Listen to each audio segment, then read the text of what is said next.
All right. So welcome back to Lost Cub in the woods. Yeah, we're in the woods. Doing some walkies. Could have taken a scooter. Could have taken a car. But nah. Walkies it is. It has been a nice long bout of walkies and at least one night of nice survivalist lean-to camping. And we're on to our second day of walkies. And I mean, to be fair, being Guru helps some. They're not going to get completely winded. They'll make good time, but how about them woods, guys? I mean, you cross roads periodically. I mean, it's going to happen. You'll hit fields too. You'll hit homes. You'll pass through those big open like fields under the telephone poles and whatnot, but for the most part, it's just JJ stubbornly walking in a cardinal direction like a boss. And there we shall join our intrepid heroes, JJ and Sage. That's what you doing, guys? Just walking? Walking. I mean, so far. Where's the map? You had the map last. What did you do with it, man? Map? I didn't have no map. What the fuck? We had a map! I remember giving you the map! Sage, I don't know what you're talking about. All I did was start following the river. And then when we hit that bridge. Bullshit! I gave you the map! What did you do with it? Did you throw it into the river? Did you throw it into the streams? Did you? Did you? Sage, Sage, goes ahead and continues to walk around in a circle. Sage, if it means that much to you, why don't you go back to the road and call your buddies to pick you up? We've been walking in circles, don't you understand? I remember that tree. Obviously, a tree that you have not passed and is distinctly unique. I remember that tree. Sage, please, stop it. Just stop it. Just stop it. Just listen, we ain't past that tree, okay? That tree is new, and it's very unique. All right? Now, like a special I know a lot of these trees look the same to you, but they don't look like any similar to me. So, we're going to keep walking down this road, and it's not even a road to you, but it's a road to me, and we're going to keep walking on this trail. It's going to lead us a little bit further down, and then we're probably going to veer to the right a bit. Look. All I'm going to say is Blair Witch. Well, didn't you see those like little stick figures? They were just like hovering over us. We went to sleep, man. Didn't you? Because then like it's a little bit close to you, like uncomfortably close to your personal space. Didn't you? Pushes Sage away a little bit, like, So, like I was saying, Sage, nothing bad is gonna happen. Nothing bad happened. I ain't no Blair Witch. And I don't care. Are you sure? I don't care if there is kind of looks like the woods that those college students like went and trekked in. We're kind of in the same area that those college kids went ahead and trekked in. All right, we are not in the same area. That happened in a completely different forest, okay? If you say so, man. No, now if you want to be worried, you should be worried about that movie Deliverance. Now listen, Sage. Sage, wow. Ooh, Sage, if you start hearing banjos, like really blush in the face. I didn't think you thought of me like that. Sage, I'm going to tell you one more time before I hit you right across the mouth. You're going to do it anyways. No, not unless you ask for it, which I told you back there 40 times 40 minutes ago. He goes ahead and shakes his head.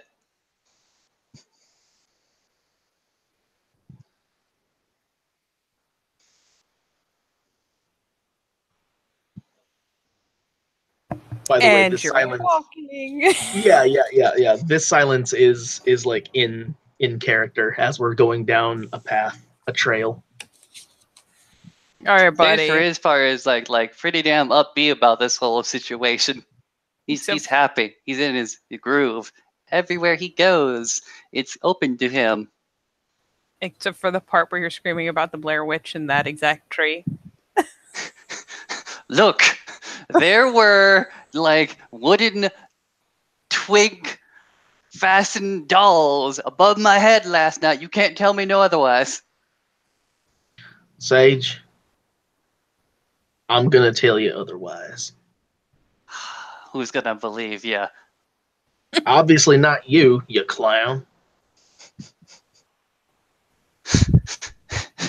Hey, You listen, just can't see it, man. He goes ahead and continues to walk on. Listen, you. You are supposed to be some kind of hippie. So how come you're not like more upbeat right now? Look, all we're doing is walking. I'm trying to go ahead and clue you in on something that you completely missed. He goes ahead and says in a little bit more like less hippie-ish manner. Let's go ahead and say less anxious, less rambunctious. Pretty much not necessarily stern, but a matter-of-fact type of way. You and I slept in the wilderness, and above your head and above my head, something popped out. You can go ahead and call out what you want. Thoughts, dreams, nightmares, they just not necessarily into the ether, like dissipating forever, but it became a thing. It became a real, tangible thing, at least on the other side. You get me? Sage, I'm gonna be real honest. I built us 2 separate lean-tos because I didn't want you sleeping with me, okay? So the fact that you were looking at me really, really creeps me out, okay? You go ahead and like shake his head. I was just looking out for you to make sure you didn't have no nightmares. Sage, I swear, sometimes it's really hard not to deck you right in the mouth. You could do it right now and nobody would know. Oh, right. No, yeah, nobody except the river, right? Because I saw you, you wet, watery thing. And the trees and the river and the nightmares of the Blair Witch. All right, listen, be quiet. I have not gotten a moment's rest from your yapping all this time. I come out to these woods to get away from people yapping because pointless yapping is pointless yapping. You go out here so you don't have to encounter other people's interactions with you or their judgments or their criticisms of you. Or they're pointless yapping. You know, also know what's not out here a lot? Like tangible thoughts walking around. Out here, you're a man by yourself with only the rivers, the trees, the sky, and your own thoughts. And according to you, the Blair Witch and stick people. If you go ahead and include that in your thoughts, in your dreams, yeah. But what do you take out here with you?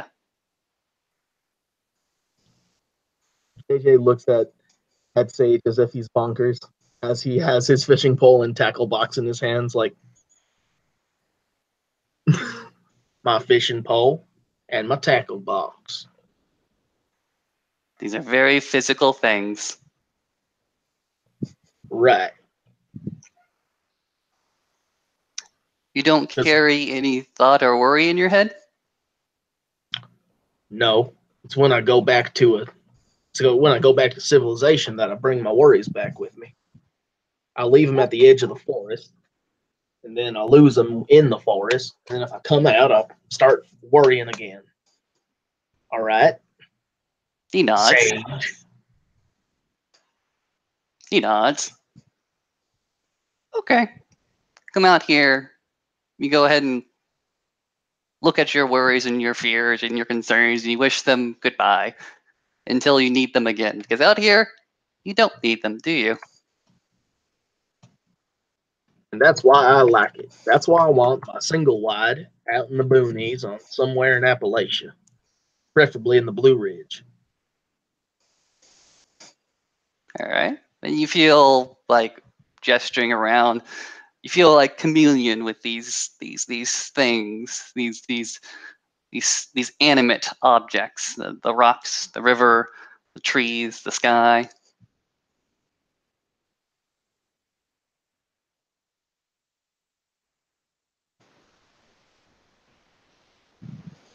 Oh dear. Right, well, listen, I didn't expect anything to. Ah, whatever. Doesn't matter. I guess things have spirits or something, so who cares? Whatever. Hey, listen. At least I wasn't the type of kid to pull the bark off a tree just to pull the bark off a tree, okay? I mean, what's so wrong about that? Well, look, if the river had spirits in them and water has spirits, and doesn't that mean the trees and rocks on the ground have spirits too? Yes. All right, well, I got to figure that pulling the bark off a tree is mean somehow. I don't know how. I guess it'd be like pulling my skin off my bones. Interesting. It follows a certain kind of logic, yeah. But the trees also go ahead and lose their arms, do they not? When the winter comes, goes ahead and strikes a few branches dead, falls down. Right, but at that point, ain't that just like spirit on spirit violence?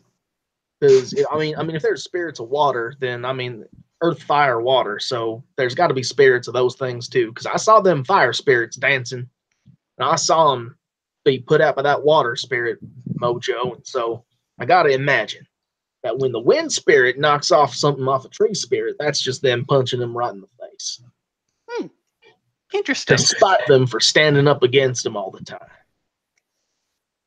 Interesting. I wonder if that's true. He goes ahead and like scratches his chin. But in any case, it's natural, right? Natural predation. Predation. I don't know. Hey, listen.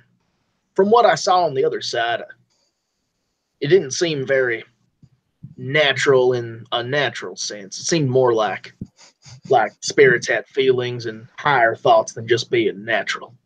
So at that point, I don't think it's natural, right? You don't think that thoughts are natural? No. Perhaps they don't have No. thoughts. Perhaps they're simply following their instincts.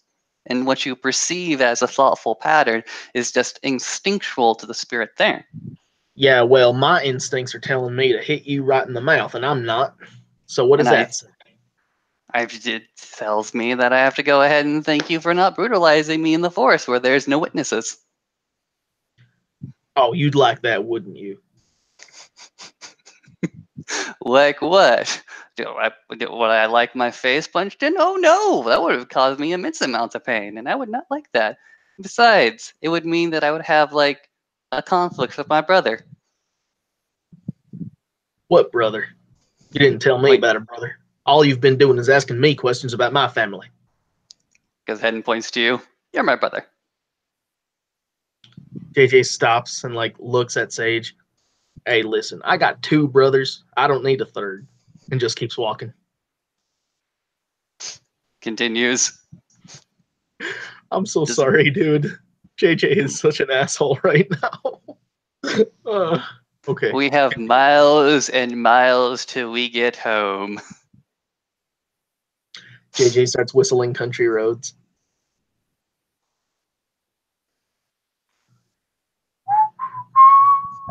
I love you, and I know you're doing it, but please, for the love of God, don't whistle into a microphone. It'll make me sad. Whistle, whistle, whistle, whistle, whistle. I cherish you, right? Whistle. Country Roads. Lol. Right? Just go ahead and pipe a little bit more. No, I'm serious. Think about it for a hot second. How are we not brothers? Because you didn't share my mother's womb. So we don't share blood? So half brothers and half sisters are not real brothers and sisters? Or adopted sons and daughters don't also share some type of fraternity with each other? Listen. I have me a black stepdad. All right. If he had any kids, I'd call them my brothers and sisters. But he doesn't have any children, all right? So, therefore, I don't have any more brothers and sisters. What's your basis for calling yourself my brother, huh? Well, the same way you go ahead and call the authority of your parentage, I do the same. We are all like sons of Luna and Sons of Gaia. Ipso facto, you're my bro. All right, Sage. Listen, I told you 3 miles back to knock off that hippie liberal what you call it talk. Okay, I can deal with spirits and whatnot, but I mean, come on. Just yeah, you may not believe now, but in the future, you may reconsider these thoughts and these beliefs.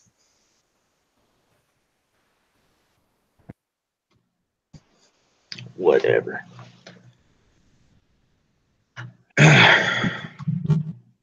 Man, you're giving me a headache. Why don't we go ahead and like stop for a second and have a little bit of drink? Go ahead and get your mind clear.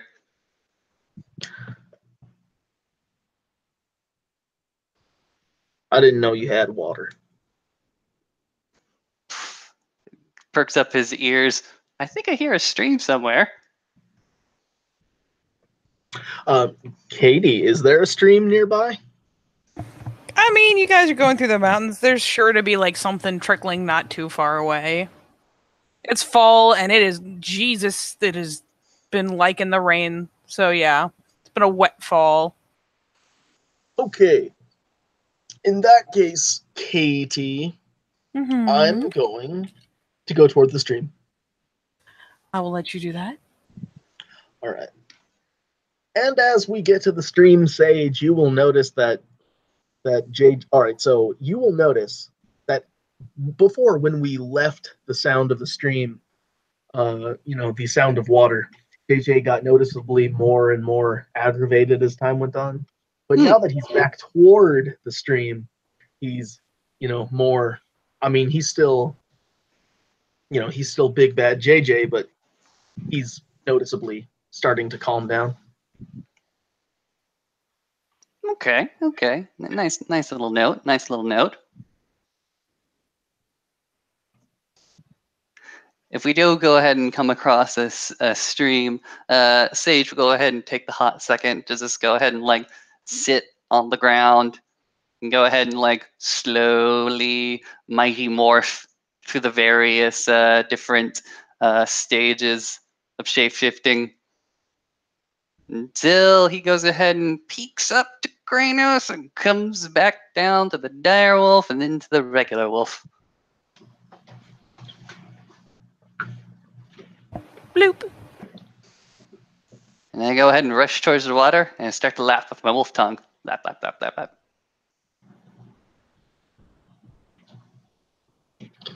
Now, JJ, for his part, is going to pull out his survival straw, and he is going to drink this water through the bacteria filter survival straw that he has. Oh my god. Oh, I'm not even gonna ask why you would have a thing like that. That's too on the nose. Yeah. So one of you is muzzled deep in a stream. One of you has your like super nifty keen survival straw tech. Well, I mean, it's not even that expensive. You go to Sportsman's Warehouse, they're like $20-$25 for one that's good for 3,000 gallons for a single person. Jesus Christ. Dude. Or you know. Yeah, I know. Like, Katie, water purification tablets are pretty inexpensive also. But anyway, yeah. So basically, he does that. Now, the last time we got, we drank, he also pulled out the straw from his tackle kit. I mean, Katie, he has a lot of shit in his tackle box. It's not like a small box. It's like I know. Yeah. It's like a sizable thing. Got a lot of shit in there. I'm not even questioning it. There's a certain allowance of I pull this out of my tackle box that it will just be accepted, really. Kind of like when Sage pulls things out of that his old like hippie bag. There's a certain amount of allowance for I can believe you'd have that. So yeah, right. You guys now, obviously I'm not gonna pull out something ridiculous, but a survival item like an makes AK. sense. No. Yeah, no. Okay, I'm a bust at my AK. I'd say today was a good day.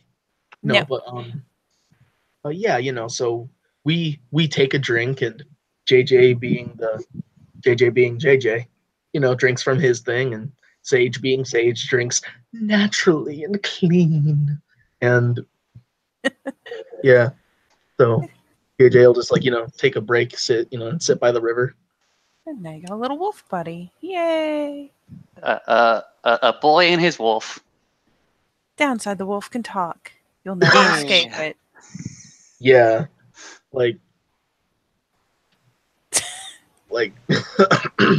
yeah, right. Downside, the wolf can talk. By the way, in your game, Katie, Garu are hardwired to understand High Tongue, right? You are. It actually is more likely that it'll take you a second to realize that you are not speaking English. Wolf speak would be a little weirder. You'd get certain gists, but it might be harder for you to replicate because it's opposite to you. But when it comes to High Tongue, it's one of those things where you guys could be mid-conversation. You probably wouldn't know you were talking funny until someone like Heidi or Becca looked over and was like, "What?" Oh, right, it comes right. Incredibly naturally. That, or if he has a moment of clarity where it's like, that wolf is talking, and that is not talking English. That is, that's not weird. That's fine. So you're welcome to have that epiphany at any point you like. It has been lovely to watch various people have them at different points. Oh, okay. Yeah, Sage laughs and laughs and laughs, and when he goes ahead and is done, he'll go ahead and grunt and growl in your general direction, which in the wolf's tongue is sort of like, "So you ready to go?" And very absent-mindedly, JJ says, "No, because we got to let the water settle, or else it's gonna slosh around in our bellies and make us sick from walking." All right. He's gonna go ahead and scuttle over to you and offer his body as a little bit of a heater towards you. Just flop on your belt and flop on your lap. Boom. Yeah, so JJ, okay, Sage, for as often as you have tried to offer a similar kind of contact, platonically, with JJ in your homid form, he doesn't seem put off by it when you're in your wolf form. It's less threatening, of course. Right. Yeah. I'm actually really glad that you agree with my estimate of that. Oh, a dog doing this? Man, totally fine. Yeah, totally fine. There are no social constructs against this. So exactly. Yeah, so JJ's just leaning up against a tree, and you lie down, and so it's nice, it's warm. Last night was kind of cold after the fire died, Mm-hmm. Yeah. Oh yeah, it is pretty chill out. Yeah. And Katie, pine nettles are only so warm, they only offer so much insulation. Mm-hmm. But anyway. I mean, it's better than being flat on the ground, but hey, I mean, it's 50-ish during the day. I can only imagine how cold it got last night. Yeah. Brisk out. So, yeah. Yeah. And still, JJ did not think to turn into a wolf to avoid being cold. But anyway, so yeah, JJ just sits there and idles out a little bit. Sage is wolf ears to go ahead and twitch every so often as he goes ahead and hears some errant 18-wheeler from miles and miles away. Besides, what? It's actually pretty damn peaceful out here. It's nice. And then we usually get this kind of peace and clarity in Virginia Beach. Lots of development. Lots of not being able to see just the stars in the sky. So this is nice. Oh, yeah. It'd be a lot nicer if you... How the hell are you talking? You're a wolf. Wolves don't talk. He goes ahead and flops onto his back. You got me. Flops on back over to his haunches and goes ahead and stands up on his forelegs. Turns towards you. I guess this is just what we are now.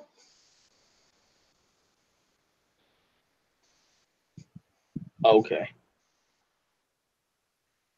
I mean, shrug. I could go ahead and do it without like the grunts. Would prefer.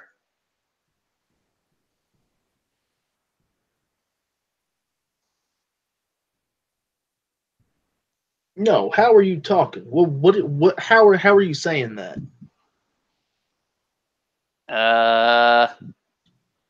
Is it because is it because I'm a werewolf that I can understand you?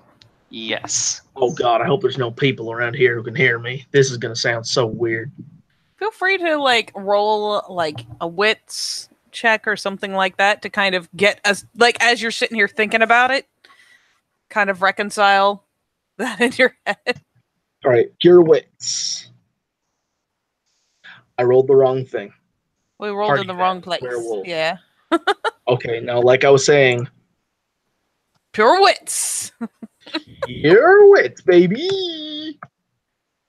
Oh Yeah, 2 successes. yeah. Neat. And it's ironic because you could be answering back in high tongue without thinking. You could also just be answering in normal human speech.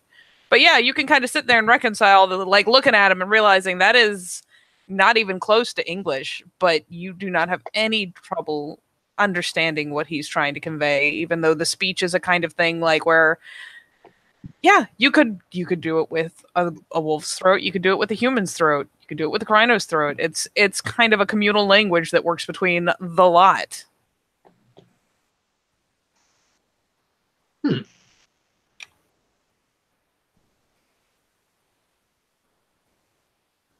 Well, JJ was never good in school, but now he can understand a second language. So, whatever. Seems legit. Yeah.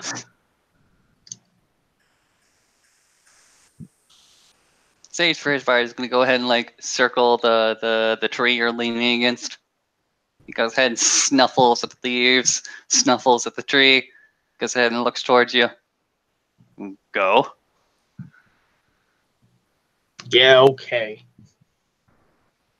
He's And- gonna go and ahead and JJ nose you. Nose. Man, stop.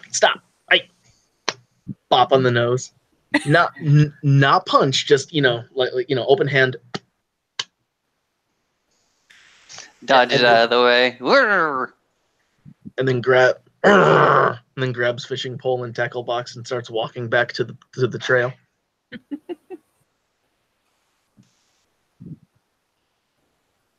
You are Hey, by now the way, Oh, where go ahead. did your clothes go? They're with me, spiritually with me.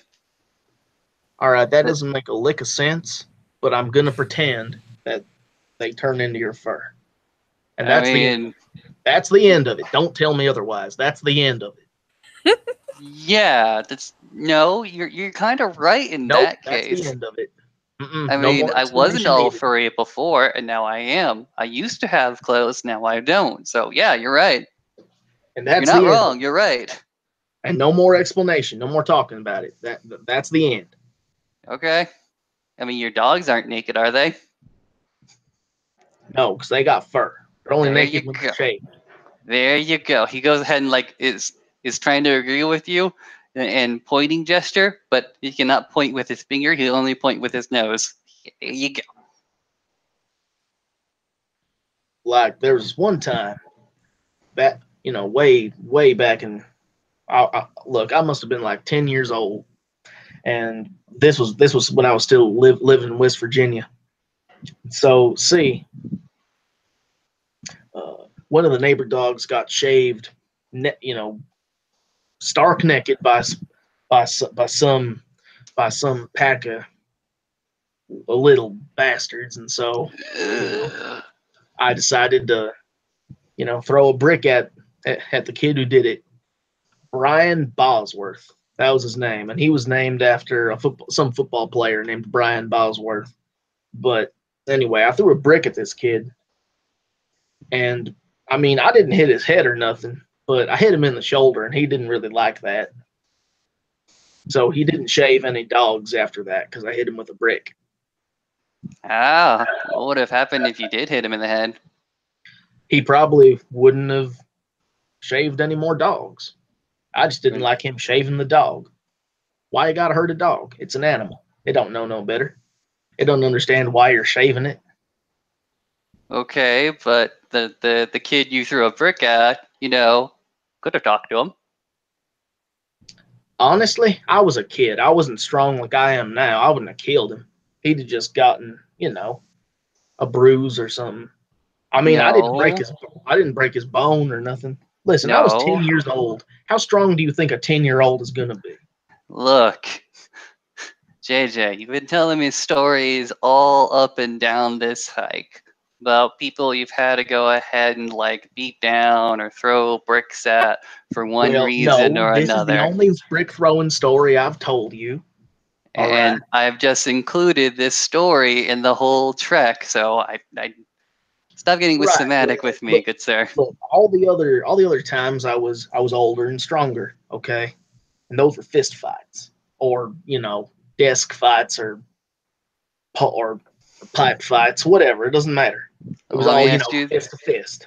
Well, let me ask you this question. If instead of a brick you threw at them at the age of 10, what would have happened if you had, at this current age, thrown a desk at that young boy?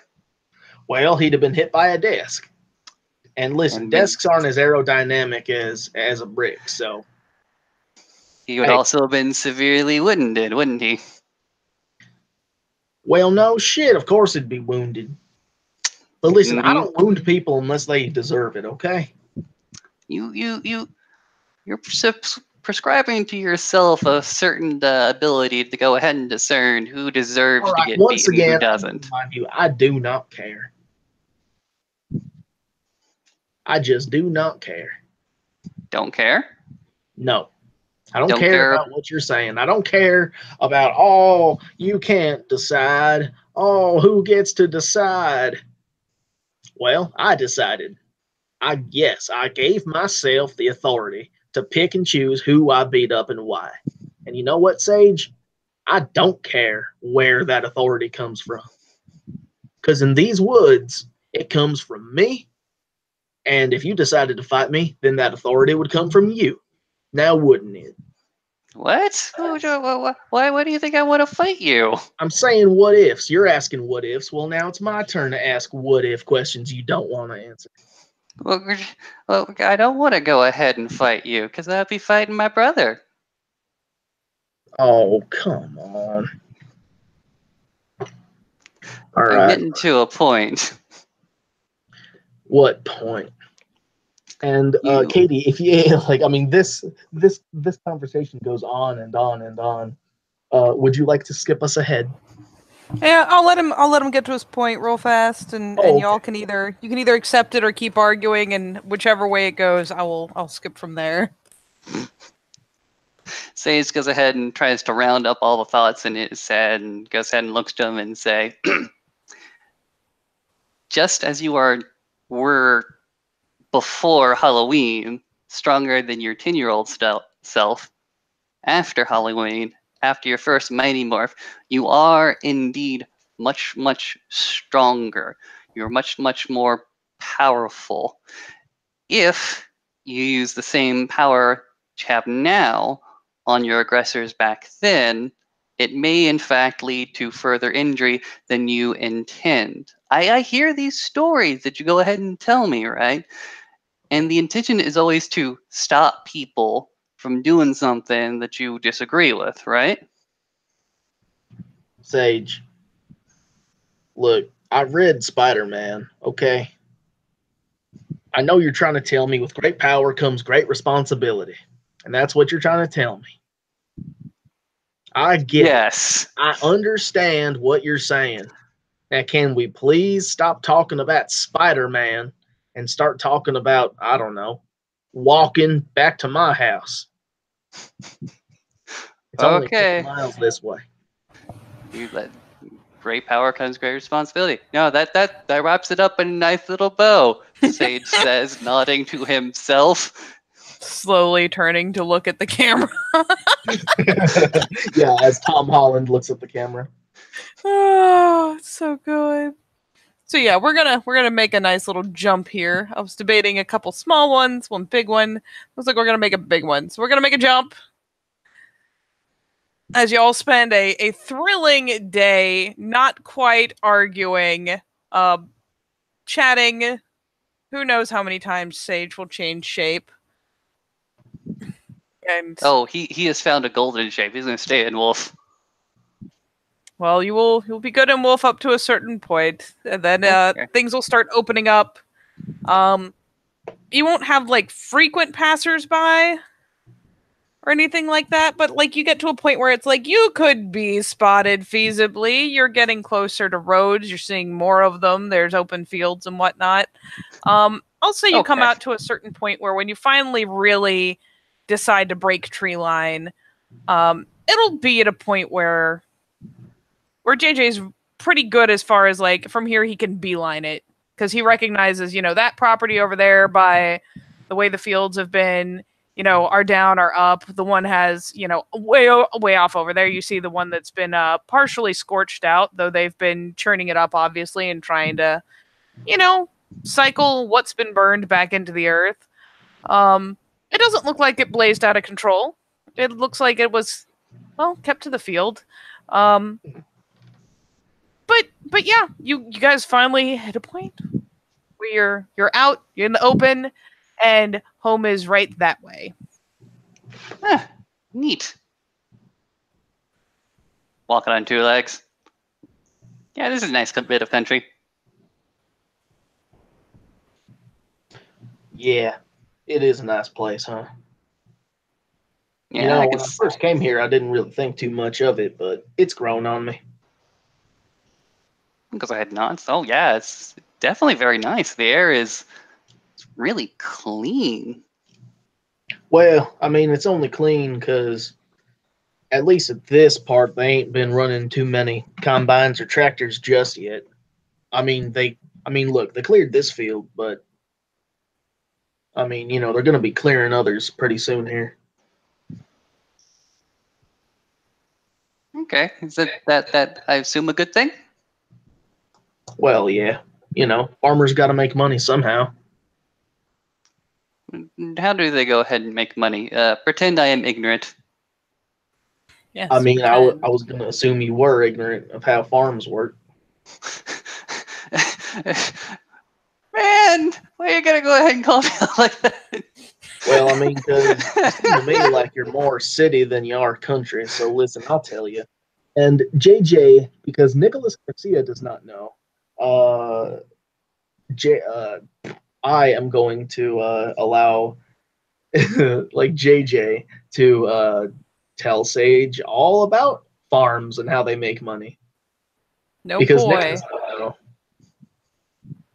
So here's the real question of the day: is how long does your self-restraint hold out before you're like just bolting for the house, like, "Mama, I'm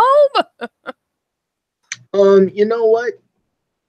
As soon as as soon as we get to the part where I see the burned farm, I just, take off running. Finally free. Finally able to potentially get away from Sage and his yapping. Finally able to see my mama. I just start running. Kind of like Forrest Gump. But if you make a Forrest Gump reference to JJ, he'll turn around and punch you in the mouth. You can feel it. You can just feel it. And feel it. Running. You'll try to go ahead and match pace about a few paces away, then maybe a little bit more paces away until eventually he's like 10 or 20 feet behind. Yeah. So long, sucker.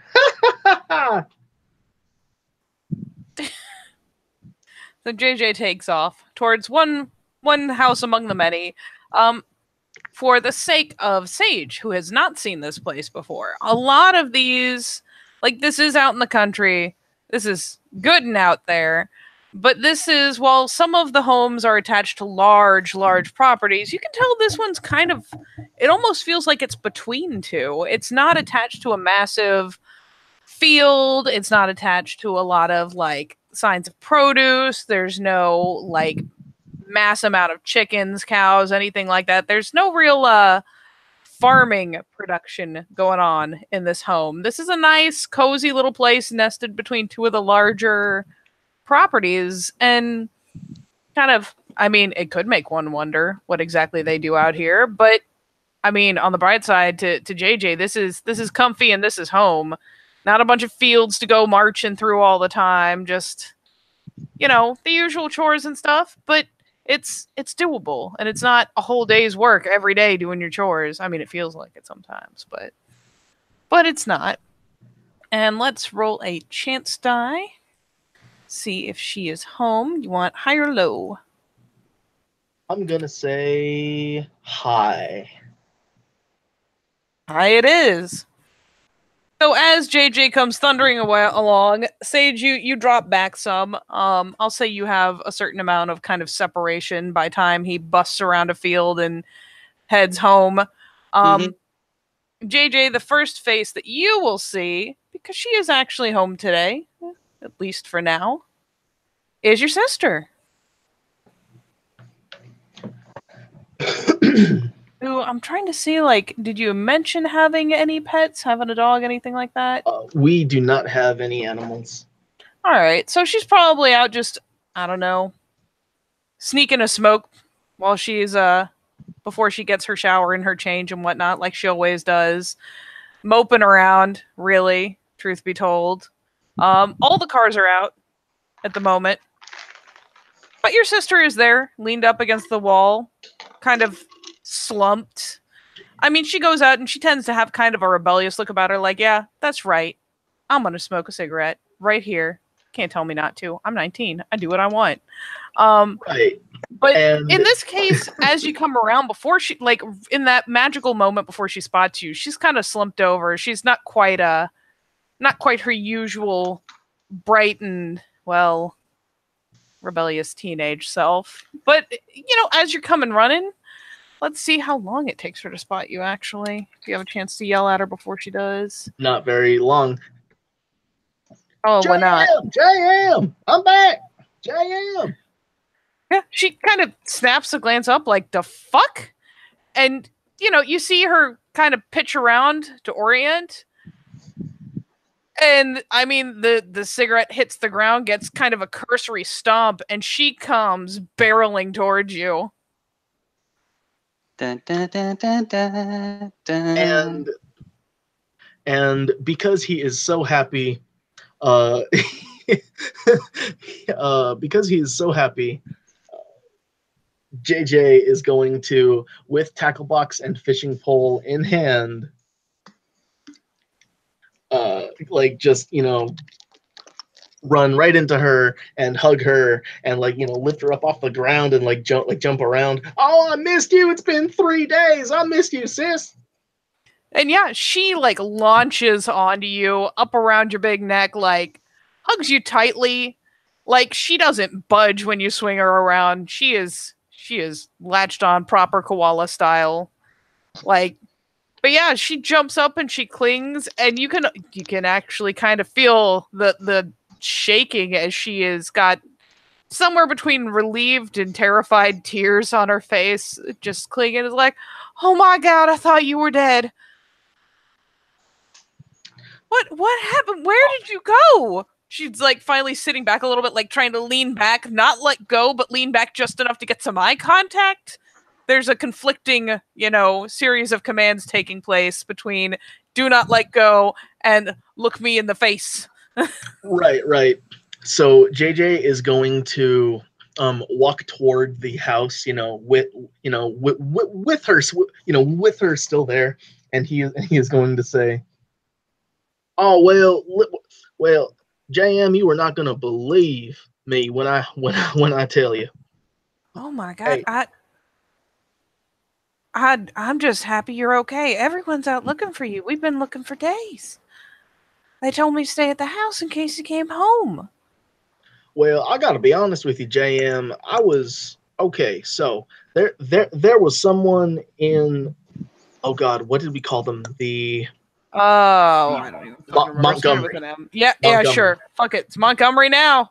I mean, I think it was then, but yeah. So JJ will say, "Oh, JM, listen.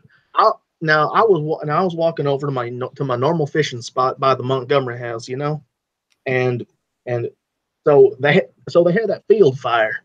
So there was some bitch, and I'm sorry to use that kind of language in front of you as he's stepping up the porch stairs. Oh yeah, she's walking along with you. She's still got an arm like hitched around you tightly, no, and it's like wiping her I'm face. hugging her, carrying her with me, like this whole time. I'm like stepping up the stairs with her lifted off the ground, just because She's not even seen her. mad. She's my sister. I ain't seen her in 3 days, so and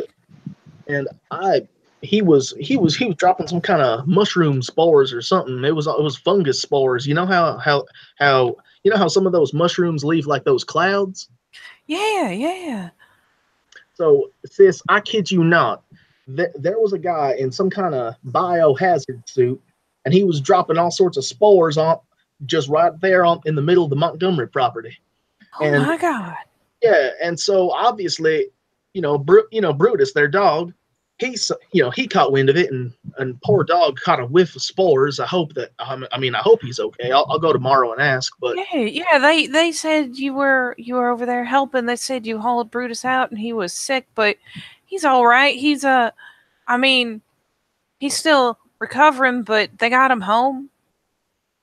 All right, good, because whatever Brutus was in there breathing, it hurt him something fierce. Anyway, I ran back in that cornfield and chased down that son bitch, and he took off in the woods, and I took off after him.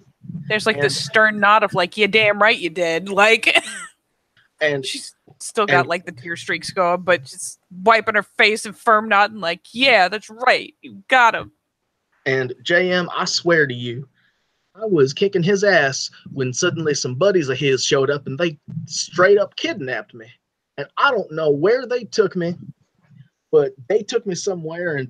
And anyway, I ended up escaping and finally came back here. It was horrible, JM, but I mean, look, all they did was rough me up a bit. Are you sure? Are you all right? She's like patting you down now. Like she's still like got one arm hitched up around the shoulder, and even though you're inside, she starts like patting you over, checking, like pulling up your shirt sleeve, like, oh my God, I thought Mama was gonna kill me. I should never. I'm so sorry, JJ. Oh well, my first thought was to come in here and say something like JM, how can you let me go? But I knew that wasn't the right thing to say because that might hurt your feelings. And you know how much I hate seeing you cry.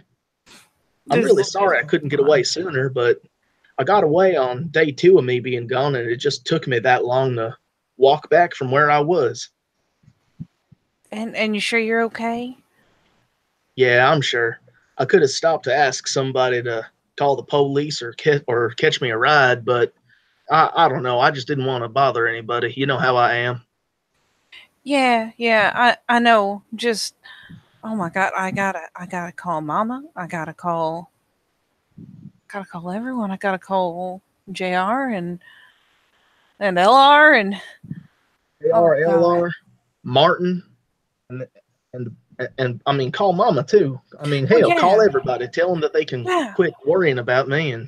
And well, here, I'll put you down first. I don't know where my cell phone went. I guess they took it. I mean, these aren't even my clothes. They're not. She kind of takes a minute to realize that those are not the clothes you left in. In fact, those aren't even remotely your clothes. You've still got your hat, hilariously. Yeah. Well, see, the only thing I did manage to take was this here hat.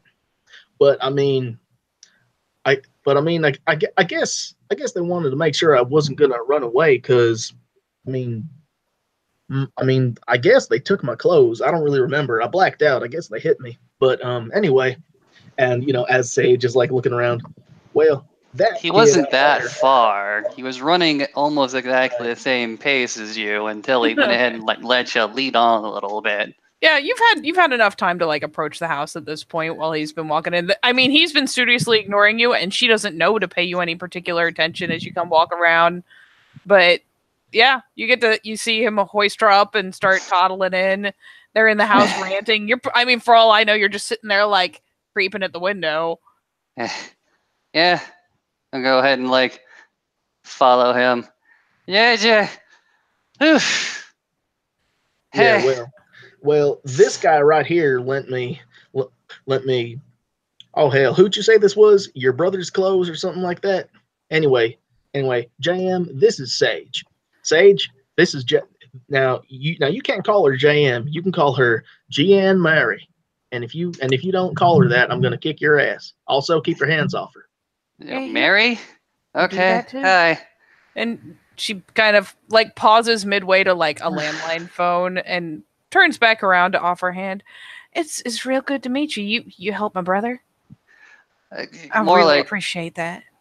more like he helped me. I mean, I was like lost in the wilderness for a hot second there.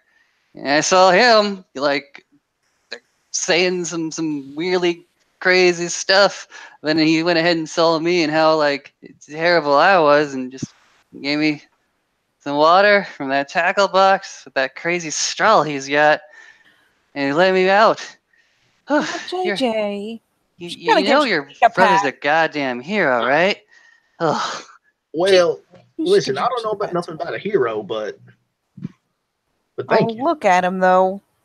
Probably would have been walking in a circle for a good week and then died of exhaustion in the woods. Look at it. Yeah, absolutely. Mm-hmm. I mean, JM, he is a city slicker. Let me tell you. Where do you get clothes like these? And she actually does take a second and kind of like, she doesn't get all up ons, but she does kind of pluck at the hem of Sage's like ridiculous tie-dye shirt, like to pull it out a little bit and really look at it like it's one of those what in tarnation kind of looks. Tarnation. Yeah. We inside. I assume there's a table. I assume there's she'll chair. she'll let him in. She'll in fact probably pull him in when he starts talking. Sage is gonna go ahead and grab like a wood back chair. Let's go ahead and sit on it. Just go ahead and like relax himself. Look up to the probably spinning like porch fan. Excuse me, not porch fan. Hey, no Indoor fans, fan. it's chilly. That's not spinning. Yes, this is true because it is chilly. Why don't I get y'all some tea and then I'll call Mama, okay? Oh, JM, that'd be the best. Thank you.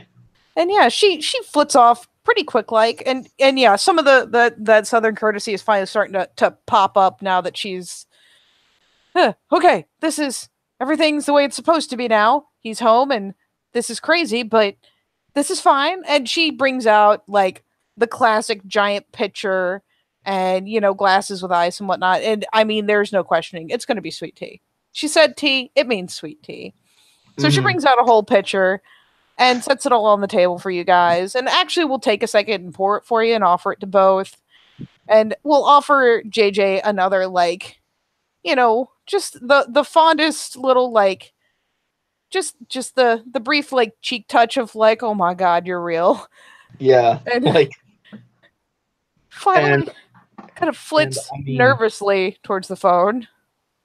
Yeah, and actually, JJ is gonna go and also raid the pantry, raid the fridge, because I mean it takes a lot of calories, and fish don't exactly fill you up, I mean, all things considered, right now, yeah, you could eat. You feel like you could literally consume everything in the fridge. Maybe not everything in the pantry. You are a country family. There's a lot of jarred and canned goods in there. Right, but you feel like you could make some pretty strong headway if you really wanted to. So you start raiding. Now, fortunately, having a jock brother and having LR as a brother means that there's a lot of protein heavy stuff in the house. Oh yeah. So yeah, and I mean, and then there's Martin, and he's a construction worker. So there's going to be a lot of protein in the house, thankfully. So honestly, with you in the house, there's probably also one of those kind of trunk freezers for when you go hunting and you guys break everything down and you put various cuts into the freezer and whatnot. Like there's a lot of protein in this household. Mm-hmm. And honestly, the way I am, the red JC Penney's bag that I store all of the nasty stuff in for like bait and stuff. Yep. Even that's looking appetizing. I'm not going to eat it because there's good cuts, but for now, I grab like a whole 5-pack of canned tuna and like bring it out front and like open one can and give another to Sage and just start eating that with my hands. Yeah. Sage will go ahead and accept the can of tuna. Not going to open it, but he'll go ahead and accept it and gladly take in some of that sweet tea. Yep. Mm-hmm. You hear and then anxious, rapid chatter going on the phone while this this rummaging happens, and it's thankfully pretty quick. But yeah, you can hear that accent going a mile a minute for about for a minute or two, and finally she hangs up and pokes her out. She's like, "Oh my God, you guys must be hungry. I'll put something together. Mama's on her way home. She's just calling the others." Oh man, I cannot wait to see Mama. Oh my God. I have to have made her worry. I'm really sorry. Oh, she has been beside herself, JJ. We didn't know what was going on. We just know that you went out and you didn't come back, and they didn't find anything in the field. They were real worried that maybe you got caught up in the fire somehow. Said you were fighting with somebody. They heard you hollering, but then you were just gone. Well, like I said, he took off into the woods and I mean, that was that. But yeah, I was fighting fierce because, I mean, look, he didn't put up much of a fight, or whoever that was. I couldn't really tell underneath under what they were wearing, But I mean, they sure could run. They sure could run. Oh, must have been awful. They even brought out the dogs, but with all the smoke, I guess they really couldn't get any sort of scent trail or nothing. I mean, I got to be honest, with what I was breathing in, my sniffer didn't work for 2 days. Oh, Jesus. Yeah, so I can only imagine that whatever my trail was being left was being covered up by whatever that guy was leaving. I don't even know what he looked like. He was wearing a hazmat suit, and I don't know what anybody who took me looked like. I only know their voices. She kind of nods quickly. She's like, "All right, I'll just whip up a little something out of the fridge. I'll be right back." And yeah, she disappears into the kitchen, and JJ knows what's about to happen, because whip up a little something means like, I'm going to pull out everything it looks like you could possibly eat, and I am going to put it in front of you, and you will eat it. God damn it! Learned from our grandmother before she passed. Bless her soul. Bless her soul. Which is different from bless her heart. Yep. This is not a bless your little heart. No, this is a bless her soul. Mm-hmm. Oh, bless her soul. Or God rest her soul. There we go. God rest her soul. Yep. So yeah, JM has never, like, it's funny because normally she's so big on being like, well, I don't have to be like that because I'm a big girl and I do what I want. No, like, she is reverting to exactly the way she's been reared, and she goes in there, and in no time at all, there are smells, man, and they are very pleasant smells to your noses. I mean, let's be honest. She's probably pulled out some like big venison cut that was planned to be done for like the weekend or something. Mm-hmm. And then didn't get pulled out because everyone was just trying to kind of eat on the go. So she's pulling out everything. She's pulling out that. There's vegetables that were all chopped, ready to go. Yeah. The entire oven is now active. The stovetop is consumed by preparation. And it's going to be good. With a little bit of fast forwarding, let's see. Eeny, meeny, miny. Let's roll a die. That'll make it fun.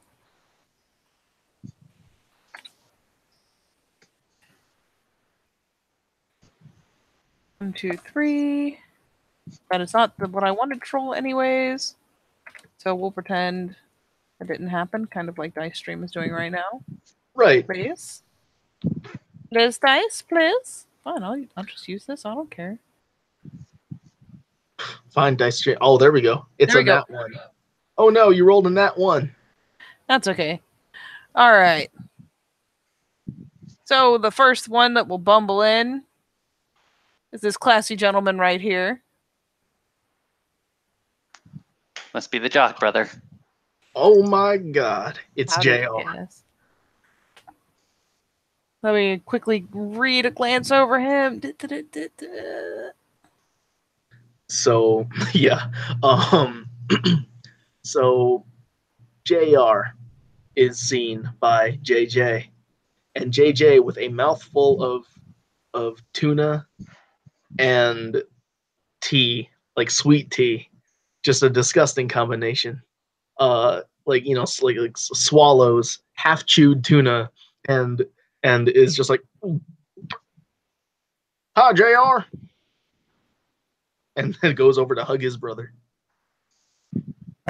A series of hugs and admittedly at least one good solid shoulder thump take place. And he's like, "Oh my God, you son bitch, I thought you were gone." Hey, I thought I was gone too. Now wait till I tell you my crazy ass story. I bet. Oh, you just wait till Mama gets here. Oh, she is gonna. Okay, okay. Look, first she's gonna tan my hide, then she's gonna ball, then she's gonna tan my hide, and then she's gonna ball and tan my hide, and then we're gonna hug it out. Yeah, sounds about right, yeah. Holy shit, look at you. You don't even look roughed up. How about all that? Oh, I know. Hey, listen. Oh, out of character, does Sage want to primal urge these people as he meets You are them? welcome to, actually. All right. Ugh. I.e., the entire reason why he showed up in the first place. Pshaw. All right, sorry. Yeah. So, oh yeah. There's varying degrees of Kagi purebreed happening in this household. I mean, right now there's currently 3 people in residence, and well, JJ has it. He's got it. He's actually got it a little worse than you. But so far, yeah, you're catching varying degrees of like essentially signatures from different people. Maybe it's a particular trait that they all have, like they've all got daddy's nose or something like that. I hope they don't have daddy's nose. Daddy is not an attractive man. But no. But it's one of those things where you're seeing like a distinct trait or two pass that's definitely like they all inherited this from the same person, and there's a certain like tinge to them. And I mean, it rings differently off each one, but there's definitely some Kagi purebreed going on in here. How much of the feast has been displayed? Because I do not assume it is a meal. I assume it is a feast. Oh, it is. And as basically what's happening is she is putting things into various serving bowls and whatnot as she completes it. And it's one of those things where you get the impression it's all going to hit the table in like one mass assault. Well, Sage is going to go ahead and wander on over to where all this pre-meal setup has already taken place. He's going to go ahead and like take a spoon from some drawer and start sampling things before they go ahead and hit the table. You go over to sample and you will get your you will get the very cursory, as you could only really expect. Like you managed to get like a little bit of like there's like fuck it, we're gonna go with the kind of stuff we'd have. There's like there's Brunswick stew, there's collard greens, there's a lot of classic type stuff, but you managed to get a spoonful of one, and as you go for the next one, you finally get that little pat on the back of the hand that like, why don't you help bring it to the table? Okay, ma'am. Oh, And don't he'll you go worry, ahead and there's like plenty to go around. Oh dear Lord, yes, there's plenty to go around. You've absolutely made a feast. You're really good at this. Oh, it's nothing. You say it's Melvin. I think it's fantastic. Something to be prideful of. Goes ahead and like takes like a big old bowl of mashed potatoes and sort of ferries it on over. Oh yeah, you do. Yep, there's like it is a fucking like and let me not undersell this. It is like here is the small vat of mashed potatoes. Like we're not fucking around right now. Shit's getting real. And thankfully with enough things pre-prepped, it's pretty easy to just kind of wing the last bits of it together, you know, run the hand mixer through the potatoes, you put in the milk, you put in the butter. They're already cooked, so you just got to heat it all up and it's yeah, things are happening in this kitchen. Good things. And to be Things fair, that this normally is don't a happen till country Thanksgiving. kitchen. Oh yeah, things that normally would be saved for Thanksgiving kind of displays. But yeah, there's like a hand mixer sitting on the counter. There's a bowl over here with a spoon still in it. There's pans, pots. There is actually one massive pot that has the stew in it because that is the one staple that will last far past anything else. Mm-hmm. And yeah, she will start every time you come in and try to sneak a bit. You find yourself carrying another big ass like serving bowl or serving tray. First, You it can was put to like work. mashed potatoes. Then it's the cauliflower. Then it's a big old honkin' piece of turkey. Yeah, in this case, venison. Oh, Say- venison. Hey, Nice. the turkey is for Thanksgiving, sir. But the venison, Okay. that is because we are happy. And as you're going back and forth, JJ's like kind of flailing at his one brother, talking. Soon enough, this guy comes in, rolls up in a fucking pickup. Oh, his picture looks even more Oh my god, yeah, he looks up close. awful. Oh my god. So oh my god. LR comes in. That Ford Bronco that rolls up is something that Becca would be proud of. Let's put it like that. It's one of those things where you can tell it probably didn't start in very good condition, but it sounds like it's running magnificently. And while not everything matches yet, a lot of love has gone under the hood of this pickup. Mm-hmm. Well, I mean, part of the reason for working at a junkyard is discount parts. There's Oh, not yeah. a horse in Discount that engine. parts. That's a motherfucking hurricane. Oh yes. Yeah. And it's the Nice. same sort of thing where he rolls in and almost immediately there's massive hugs, there's back slapping, there's shoulder punching. There's a lot of, I mean, you know, Jean Marie may have He may and have had I. some tears, but Oh no, he and I literally like go like into it. At one point we nearly break the coffee table because we almost hit it in dead center, and then we're on the floor and we're rolling around like trying to one up the other. Oh, it's a great time. I am happy. oh yeah, it is some pretty good social tussling. As your brother is like, you son of a bitch, and fucking yeah, And the I'm two like, of you are son of a bitch. Sage, for his part, is looking at this display with a corn cob in his mouth. Which is immediately snatched away. No, I'm totally kidding. No, she's in the kitchen. She doesn't catch you when you're out at the dining room. But yeah, and then it's just like, oh. So eventually, every time he tells the story, he will also say that he helped Sage get here. Yeah, and I mean, dude, Sage, you have never had your hand shaken so enthusiastically so many fucking times in your life as is happening as this family spills in. Yank! That's my arm over here. Yank! Okay, that's my arm over there. Yank! Those are some country heavy, like enthusiastic handshakes. It's not like they're trying to do the crunch thing. It's not a trial. It's just that, man, these guys have been working. One's a jock. One's big into the mechanic stuff. Works at a junkyard. The family does construction, so there's some muscle getting thrown into it, and they're happy. They're enthusiastic. So this is how it's going. Yep.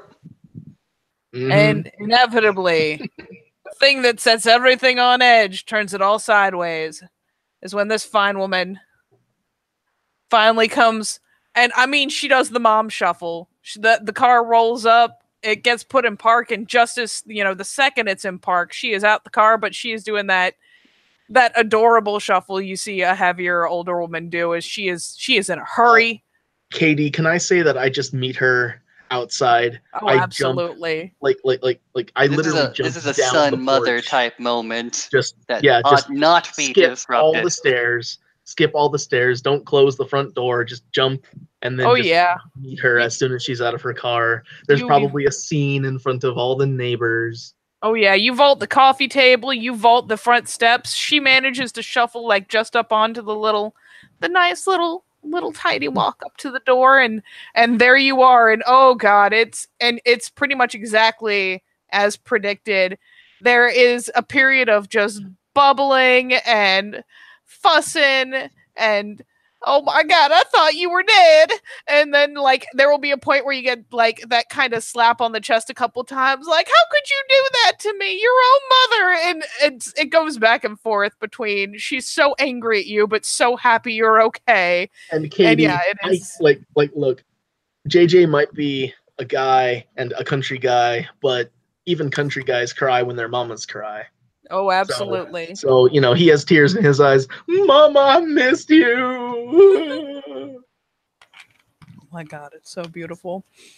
And yeah, first ages part again. The level of Kagi purebreed in this house is pretty strong. Let's do a quick roll and see, just for funsies, how mom rolls out. Actually, all things considered. Give me one moment to eyeball a thingy thing. You know what? Let's throw this to chance real fast. Let's have some fun.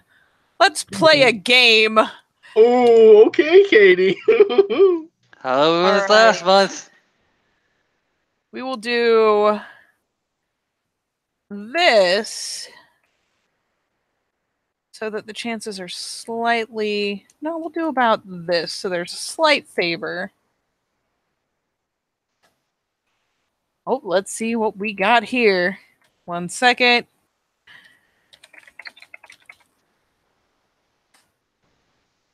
Let's see what we have done to your mama. Okay. We got an 11.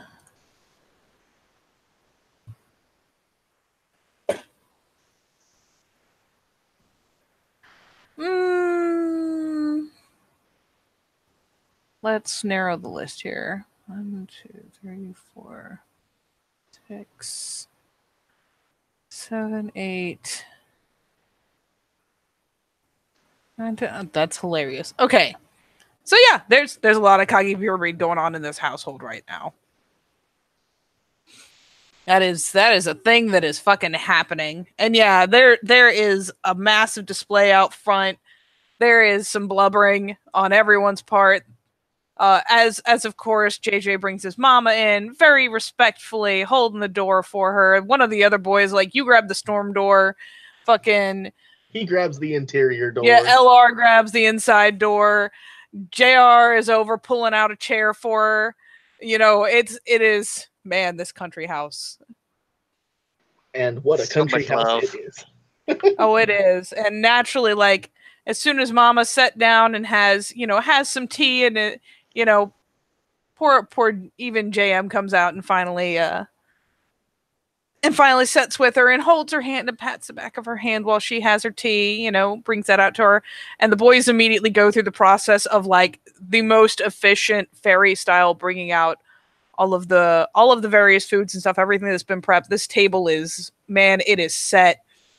And at some point or another, unlike everyone else's enthusiastic handshakes,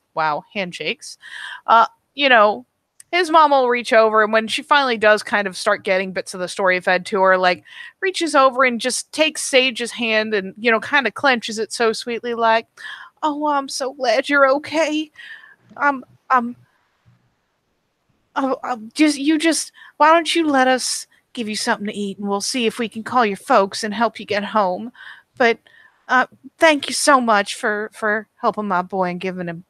Did you say he had to give you clothes? Like looking over like what? Yeah, so JJ will once again relate the story, and he'll try and make it seem less severe because he doesn't want his mama to worry about him and yell at him for fighting again. But he can't ignore the fact that he was fighting. See what this? See what fighting gets you? Smack. See what fighting gets you? Smack. Mama, please. She does, you know, thwap you a couple times. Like, what have I told you about fighting? Oh, but that poor dog, you know, he's having such a rough time. He keeps coughing. But oh, honey, you shouldn't have chased that man. And just bap, and like it's a beautiful exchange of familial concern and low key violence. Yeah. And I feel the love in this room. There is so much love. You can tell by the amount of elbowing the other two brothers are doing over setting their plates up. And she finally, you know, as everyone's getting settled, and you know, it takes one glance from Mama to stop the elbowing, and everyone's suddenly just perfectly polite. And she does look over and say, "Well, Martin's he's still at work. The rest of us we're out looking for you. I got some time off, but he is out at the office. He'll be back before too long." Oh, that's okay. That's okay. He has to, he has a job. I can't believe they gave you off, Mama. Well, I might not have given him much of a choice, honey. And she reached out and pat your cheek so lovingly, just like, "Oh, honey." You know. Oh, and I hug my mama again. You know how it is. Oh yeah. Oh yeah. Man, this is a display. Sage, this is sick. If you weren't like, depending on how invested you are in this is either incredibly heartwarming or this is dinner in a show or somewhere between. Dinner in a show. This is what this is right now. It's been a few days since he's had something like substantial to eat, so he is nomming away. Oh yeah. Yeah, and there he is just eating while the rest of us are like, oh.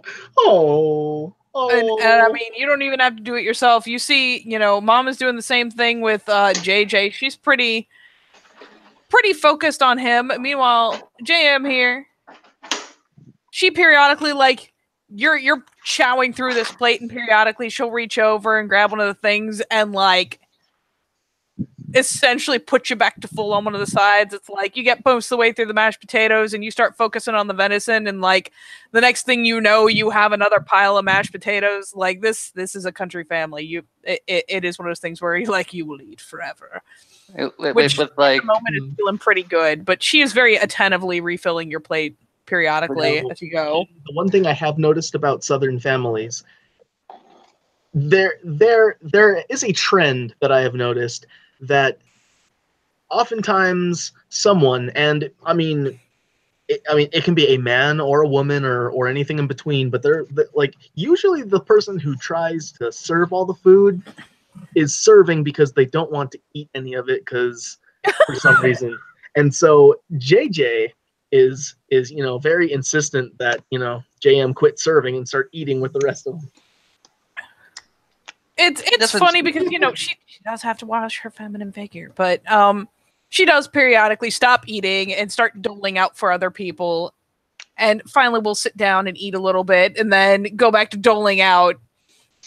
Sage goes ahead and looks to her after she goes ahead and refills his mashed potatoes and venison twice. Go ahead and simply say, "You are the most lovely creature that I've ever seen in this particular moment. Thank you." Oh, well, thank you. That's very sweet of you to say. She sets a hand on your shoulder for a second, pat. That's awful sweet. Wolf. More food in his mouth. And I mean, for what it's worth, she likes this stuff as much as anyone else. And yeah, she's eating. She's just not eating in the same kind of mass volume as everyone with testosterone at the table is doing. Thankfully, the other two brothers don't need much help refilling their plate. They're happily duking it out over who's getting the last of the collard greens. It's it's a battle. Yeah, as a matter of fact, I have resigned the fact that because I don't like collard greens as much as them, I always let them have it, and they always let me have the last piece of venison. It's a good trade in my mind. That's a pretty good trade, and right now, man, you are cherishing this established agreement between you all, because the two of them are, it's not kale, but it's greens. It's supposed to be real good for you. Whatever. That's what they say on the internet. Meanwhile, like you're sitting here like snagging that last hunk of venison, like, yeah. In fact, your mama very, very authoritatively takes it and puts it on your plate, like, yes. Like, yes, this is for my son who was missing until It was recently. missing, but is not any longer missing. The prodigal son returns. Yeah, Except right? not really prodigal, more like take it away. Oh my god. But yeah, it is one hell of a display you get to see over the course of them eating dinner. There is a plate set aside. If you have been in and out of the kitchen since the other boys started bringing it out, there has been like essentially a good portion, like set up on a nice big plate and, you know, wrapped up in the saran wrap and tucked in the microwave until Martin gets home. Oh, So he's yeah, not by the missing out. way, we always do make sure to leave seconds, even if it's only just a little smidge of seconds. We always leave seconds of everything because Martin always gets home late. He's the hardest worker out of anyone at the company. Always home late, always there early. It's like, so we always leave him something extra. So I don't have the last piece of venison, only because the real technical last piece is for Martin. That's legit. Yeah, that's about how that goes. Yeah. And yeah, man, I mean, so we go, yeah, so, you know, here we're there eating. Sage is basically honored guest at this point, and yeah, I mean, it's like, there you go, dude. There you go. I've never met such a group of people that were so loving and so willing to feed me. Oh my god, they are so willing to feed you. And it'll be, you know, your mama starts to get up and your sister is almost immediately like, no, mama, I'll get it for you, mama. And, you know, she starts getting up and starts kind of clearing up those quote seconds. You know, snagging the various serving dishes, starts ferrying them back to the kitchen, brings out another pitcher of tea on her way back and continues. She will make a point of refilling, especially for JJ and Sage and Mama, and then set the pitcher where the other two boys can fight over it, because that is how it is meant to be. Mm-hmm. And all in all, it's a surprisingly pleasant experience.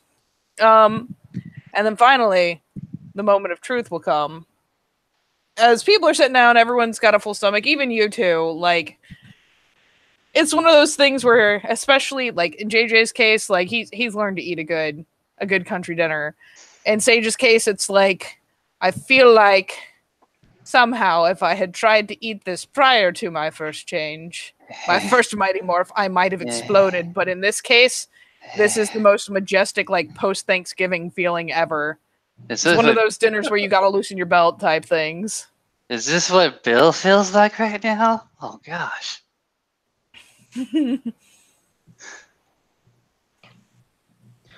And so yeah, y'all have a chance to clear, you know, kind of everyone gets a chance to kind of calm down after the food. Some more talking. Are there like dinner rolls? Because a few of those dinner rolls are going to go ahead and disappear into Sage's bag. You know what? I don't think anyone's even going to notice. But yes, there are absolutely dinner rolls. Good sir, this is the South. There are biscuits. Oh, yes. There have to be biscuits. Go ahead and wrap those things up in some paper napkins. Go ahead and stuff it into my bag. I'm a happy little camper. And it'll be as people are adjourning to the various couches. Mama has got her chair. Martin's got a chair himself, like an armchair. But it's as people are kind of adjourning to sitting in like the comfortable spots, and a spot will be made for Sage to sit. And that's when finally the moment of truth. Martin comes home. Hi, Martin. And JJ goes to, you know, just right up to him, hugs him. 2 strength 4 guys just hugging it out, you know. Yeah, you do. You go, you give him a hell of a hug. Let us roll a chance die to see how abominably this is about to go. As I'm pretty sure it is pretty abominable. I will give him a shot. I will give him a tiny shred of a shot. Want high or low, Nick? Low. Yes. It's low. Yes. It's not as low as it could be, but it's low enough. It's, you know what? It's low. So he doesn't, like, there is still a point where he is like, oh, holy shit, and like gets, hugged on. And you know what? That there will be a good period of like good, strong hugging it out. And Martin does wade in to the morass, and does stop to, you guys get a good moment of hugging it out before he seems kind of dazed. He does come by and talk briefly to your mama, but does go to get his dinner and assume his spot in his chair as this all goes on. But he does seem a little on edge. Okay.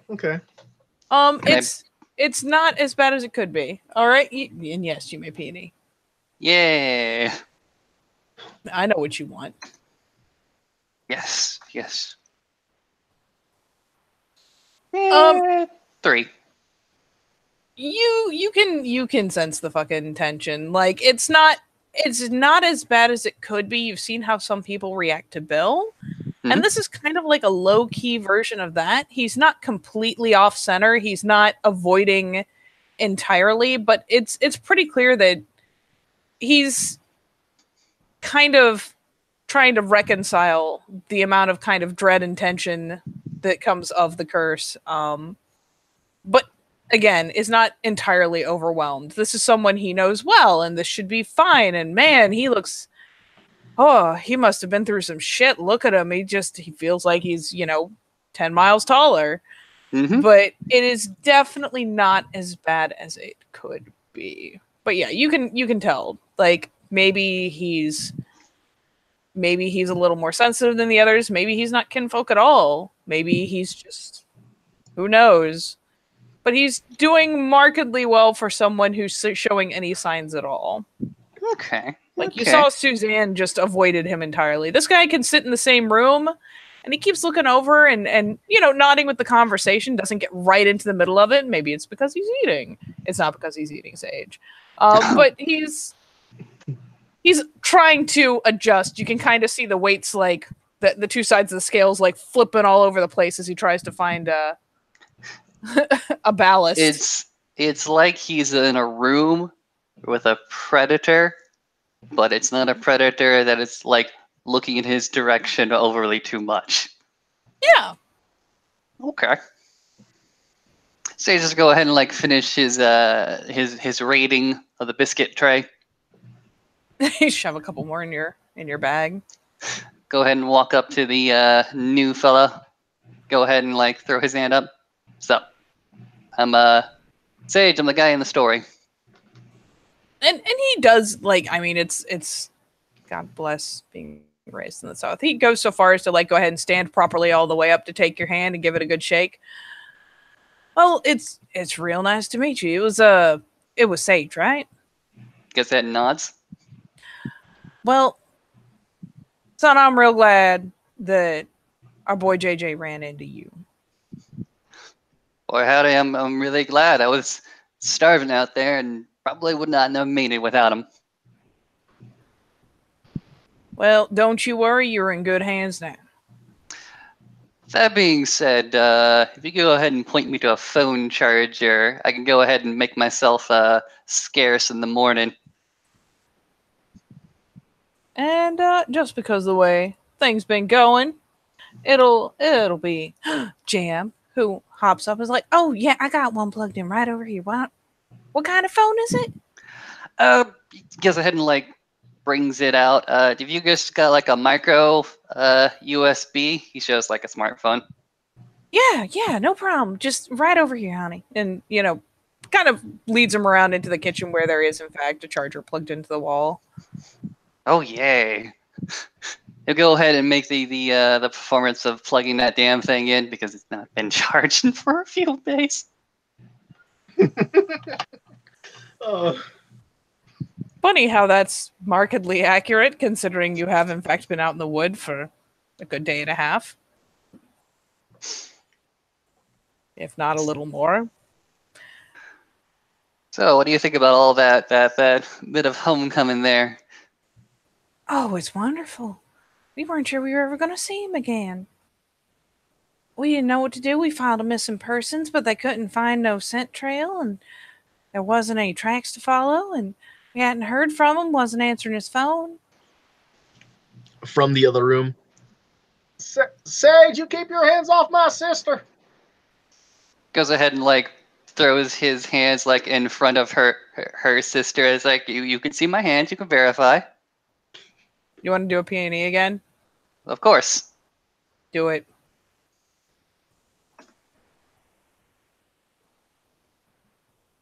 One, two, three, four. As you pull up the hands and you realize how little space there is between you and her to put your hands, it occurs to you that there's probably a very good reason that he's yelling, "Keep your hands off my sister." Okay. So he puts his hands up. Like I said, you can see him. Oh yeah. Don't you worry about him. He fusses. Yeah, she does. He does go ahead and like look after you. I can go ahead and tell that. You know, he does. He's real sweet. thank you. People say awful things sometimes. Well, you know, we had a long conversation like coming down here. Me and him like just sort of like trading stories to keep our spirits up, and he told me that he just really wanted to go ahead and see you again. He told me this story about him protecting you when somebody wanted to do you wrong. Oh, he's been so good about that. Yeah, there's some of the boys just, well, they didn't learn their manners real well. Boys, young boys, they don't think with their heads. Well, they do think with a head, but not their right heads. You get a bit of a snicker because that was funny.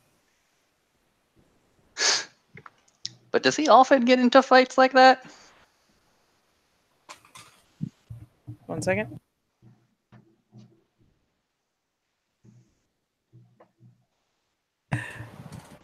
Oh, I mean, boys will be boys, you know? She kind of shrugs. You've lost an inch of distance. Okay. I've lost an inch of distance. Oh, okay. I should say you've lost an inch of personal space. Well, I guess that they can be. But, yeah. Goes ahead and, like, bright red on his face. So thanks for showing me where I can go ahead and, like, plug my phone in to charge it. I could say mentally, why did I say that? Couldn't I have said that better? God damn it, what is wrong with me? And she, again, it's, oh, look at her. Look at that sweet little giggle. And she will, you know what? There is the separation of kitchen and living room between you. So she'll pop up and give you a quick little peck on the cheek and be like, oh, it was no problem at all. You know, why don't I just, and she actually like reaches past you. Oh boy. And just, pulls that phone over. It's had a second, so she flicks it on and just keys in a number real fast, adds contact, and then, once that is done, reaches past you to just put that down and saunters innocently out of the kitchen. So innocently. So innocently. Sage is gonna need like a hot second to calm his ass down. Yeah, a hot second to take a cold shower. Keep your hands off my sin. No, okay, anyway. I told you to keep your hands to yourself there, boy. Oh, I mean, she wades back in and sits in the middle of all the boys. I mean, she is perfectly innocent. Naturally, JJ. Look at her. She's so sweet. Oh. How many references to Spider-Man can we go ahead and push into a single thing? I don't know. Oh, I'm sure we can do more. Well, as long as you, look, as long as Sage understands that JM is not MJ, there won't be any problems. Oh my god, it practically is just backwards. Yes. Jean instead of Mary Jane. What the fuck? Yes. Why are you like this? Because we're Honestly, terrible people. Sage could have had any other face claim, but it's this one. So there you go. You could have named her anything else, but here we go. It's a happy But little here we accident. are. We are here now. Sage is gonna go ahead and after a while pour himself a little bit of tea from the remainder of the giant fucking pitcher and try to find his way back to the living room. Yep, you come out with a fresh glass of tea. Nobody thinks twice about it, really. Clearly, you were just hovering over your phone. Had to make a call or something. I mean, they're all chattering up a storm. It's not like you'd hear a conversation in the kitchen from there. Mm-hmm. As time does go on, as you come back and everyone sits and everyone's talking, chatting, they do talk to you, Sage, about, seeing if you need any help getting home. Do you have someone to pick you up? Do you need a ride? Do you know how far you live from here? Do you have a place? Would you like to stay the night? You know what? If you're offering to go ahead and lay me up for the night, I will go ahead and gladly accept it. But on the morrow, I gotta go. My own family's probably worried sick about me.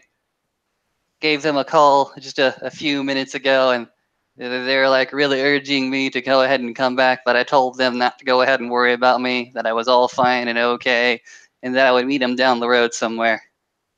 You will get your hand collected and patted again, like, oh, well, don't you worry, honey. I'm sure they are so happy to hear you're all right.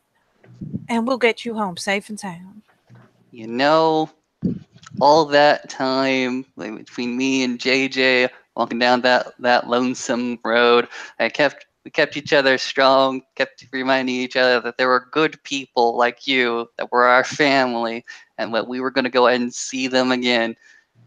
The more he repeated that to me, the lighter my step got, even as I dehydrated myself. This earns JJ another round of, back and forth between swatting and blubbering.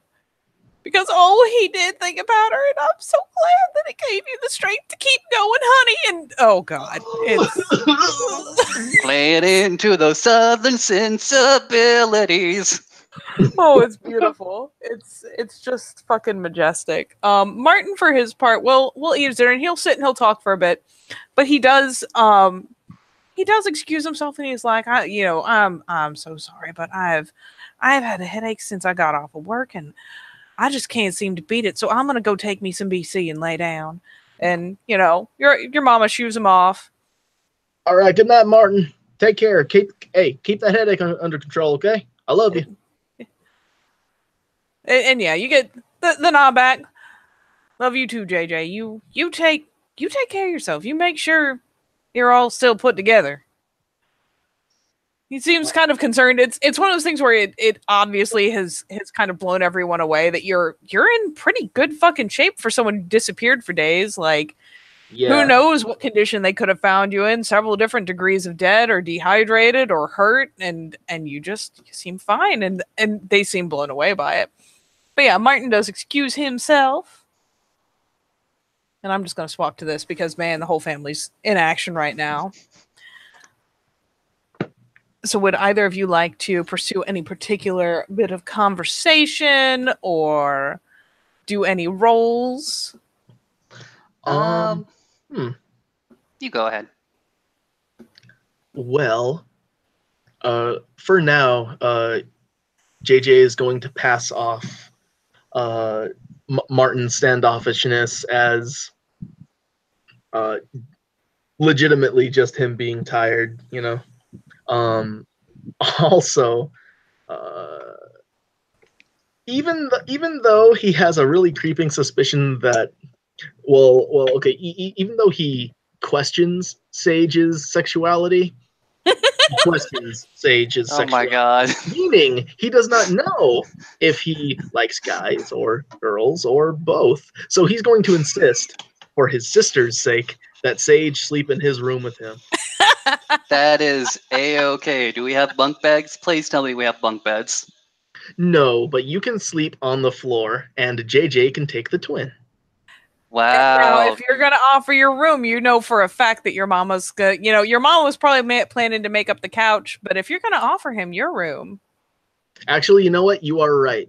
Mhm. Because since she's a woman, MJ, MJ, JM, it's the opposite side of the trailer. So Yep, if absolutely, I put she myself in the living room on the couch, that means that anyone who wants to, any sages who want to get hanky panky with my sister are going to have to cross that room.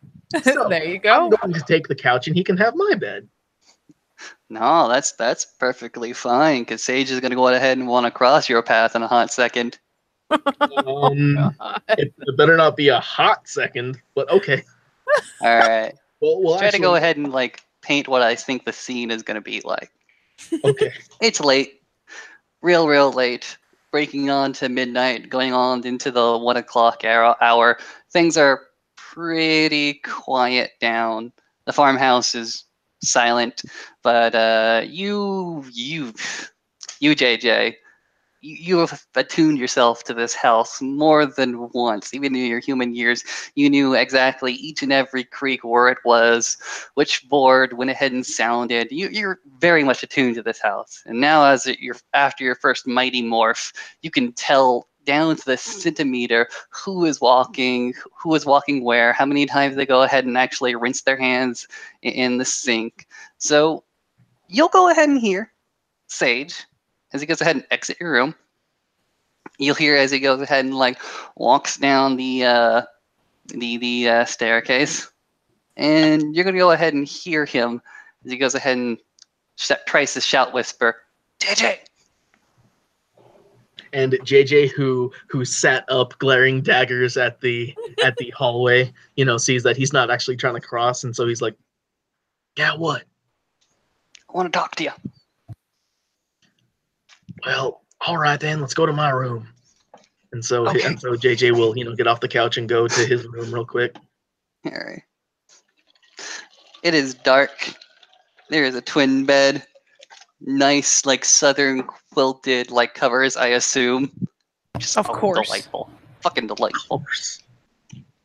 Sage, for his part, has some of the covers like removed, but you can go ahead and see that he's like sitting down. He's still got his jeans, still got his tie-dye shirt, and he's gonna go ahead and like look to you and simply say, "Okay, your family is kind of neat, kind of cool, kind of with an overabundance of love towards you. It's good. It's cool." Yeah. And I can see how you can go ahead and spend your entire life here. I mean, like I said, coming in, this place is beautiful. This home is warm and cozy. You, my good sir, are blessed. Triply blessed, I would go ahead and even want to say, with, good place to live, good family, nice accommodations. It's all very nice. Yeah, but I'm sensing there's a but here. Oh, you are very much sensing a butt here. So, I saw a few things. Some good things, some bad things. News you're not going to want to hear, but you're going to have to hear. All right, well, all right, come on, go on.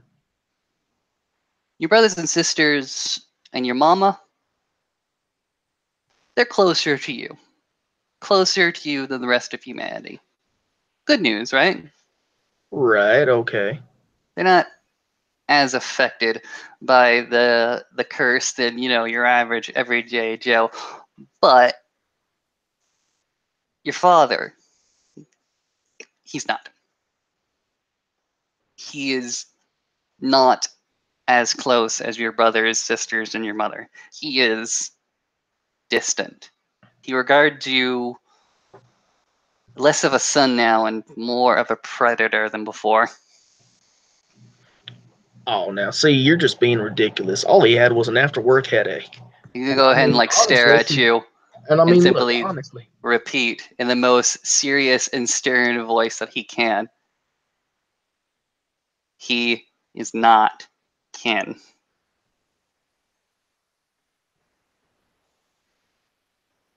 well, I mean, are you just? I mean, Sage, I know. Now listen, I know you're not just saying that because he's black, but what makes you say he ain't kin?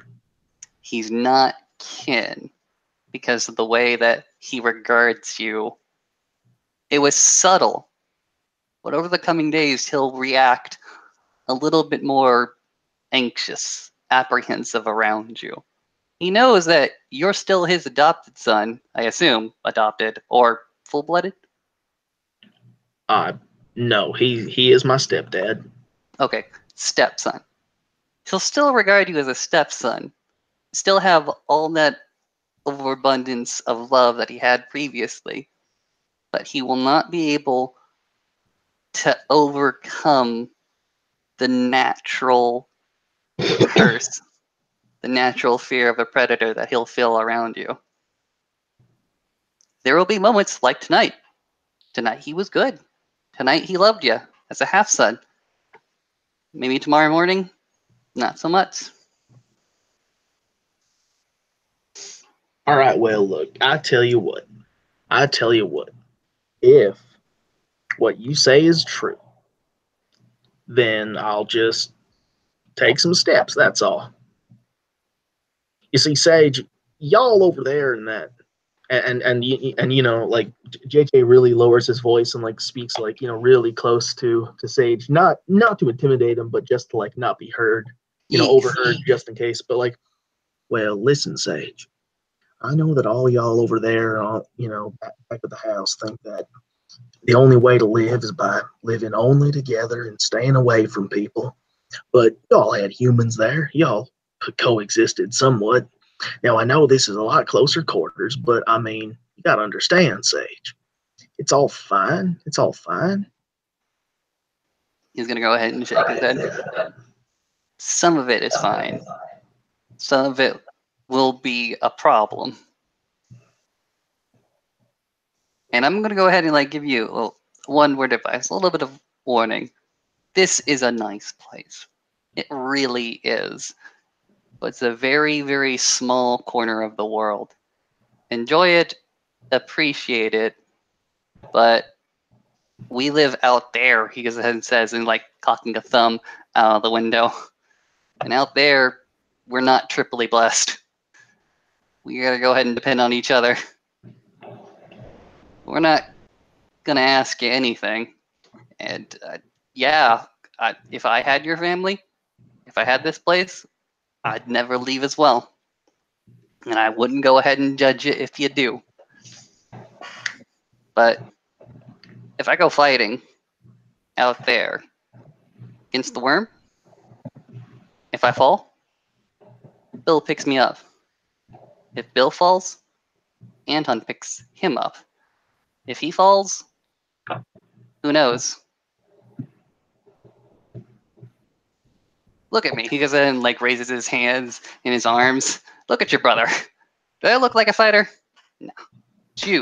You are a fighter. You have potential.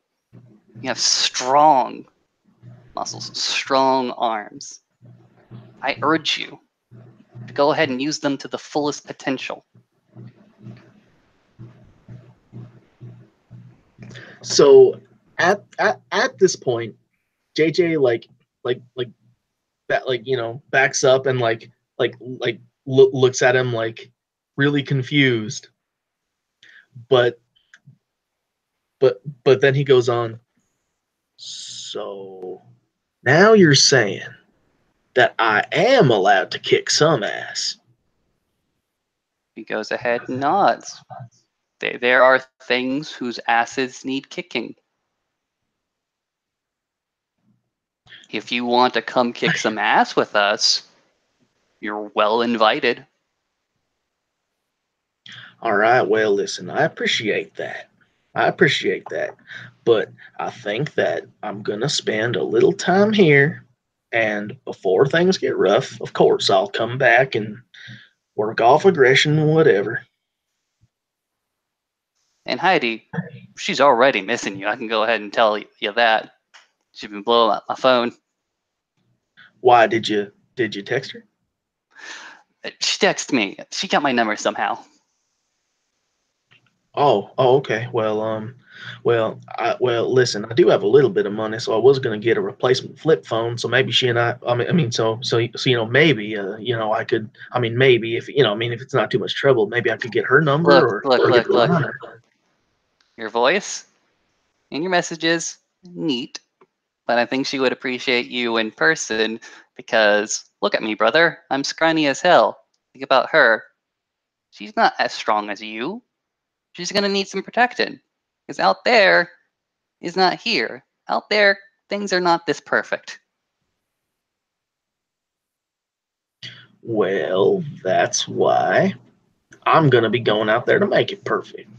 Listen, you gotta understand, this is my home base. If something tries to creep in on the Montgomery farm, or God forbid, closer to home, it's gonna be me hacking and slashing and barking and biting.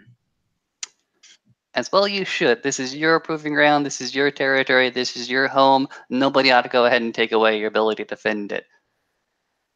When you're over at the mansion, though, pay attention, or at least heed Anton's words. Now, I know that he can be a jerk sometimes, but he does know where the bad things are that need to have their asses kicked. Me and him, we had a conversation about whether or not that he would go ahead and point me at things that really needed to be kicked, and he said, "Yes, Sage, I will point you at things that need to be kicked." And he'll go ahead and offer you the same deal to go ahead and kick the things that need to be kicked and nothing else. Well, I will admit that is mighty kind of him. And it's good of him to keep track of all that. But listen, Sage, listen. I'm tired and I want to sleep in my own house. So I am going to go back onto that sofa of mine. I'm going to take a nap. And I want you to realize that if you leave this room, I am going to hear it. I'm going to wake up and I'm going to force you right back on. I'm going to force you either into the bathroom or right here back in my bed. And you're going to stay there the whole rest of the night. You got it? I'm not coming on to you. I'm telling you, you better stay away from my sister's room. That's what I'm saying. I wasn't considering it. He goes ahead and lies. Why? Are you gay? Are you gay? No. Because that's cool if you're gay, man. It's really cool. It's just I didn't expect you to come and invite me into your room for us to go ahead and whisper sweet confessions to each other. All of your city distraction talk doesn't work out here. I'm too country for that. Okay. All I need you to understand is you better stay away from my sister. Look. I'm not gonna do your sister no wrong. I have no intention of doing her wrong. Well, you're not gonna do her right either. You're gonna stay away from her and you're going to pay her respect. You ain't gonna do anything. You got it? Oh, I'll do her right.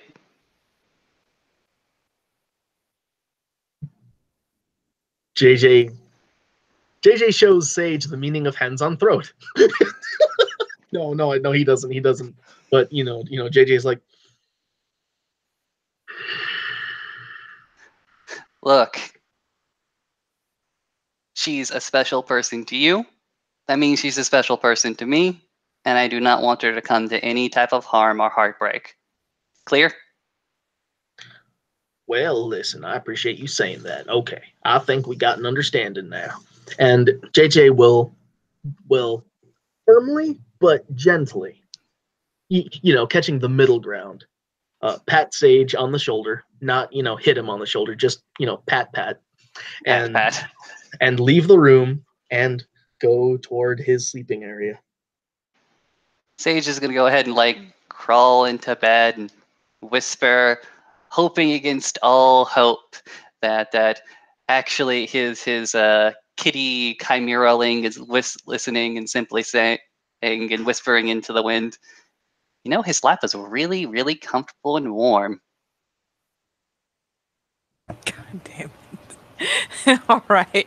Are you two done with your travesties? Yes. Yes. Yes, thank you so much, Katie. On this beautiful, beautiful note, I think we will call it a scene. Thank you, guys.